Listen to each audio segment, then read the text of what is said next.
বাসার অ্যাক্টিং করি, মানে স্বামী স্ত্রীর ভূমিকা অভিনয় করি, তাহলে বাসাটা পাইতে পারি।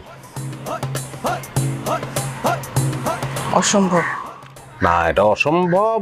হ্যাঁ, অসম্ভব বলতে পারেন যদি এটা জেনুইন বিয়ের ব্যাপার হইতো। ব্যাপারটা তো তা না, অ্যাক্টিং।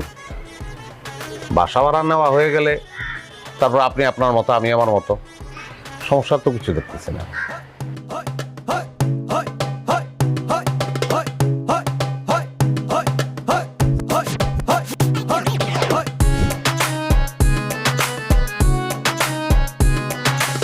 ফুল ফার্নিশড।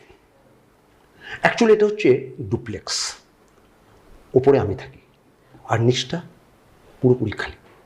তাই ভাবলাম যে এটাকে ভাড়া দিয়ে দিই, কেননা একা একা ভালো লাগে। ভাড়াটে এলে কি হয় যে একটা আড্ডাও হয়, জি স্যার। সময়টাও কাটে। জি স্যার। আমাদের পূর্বপুরুষ কিন্তু মুর্শিদাবাদে। ও, আমার দাদা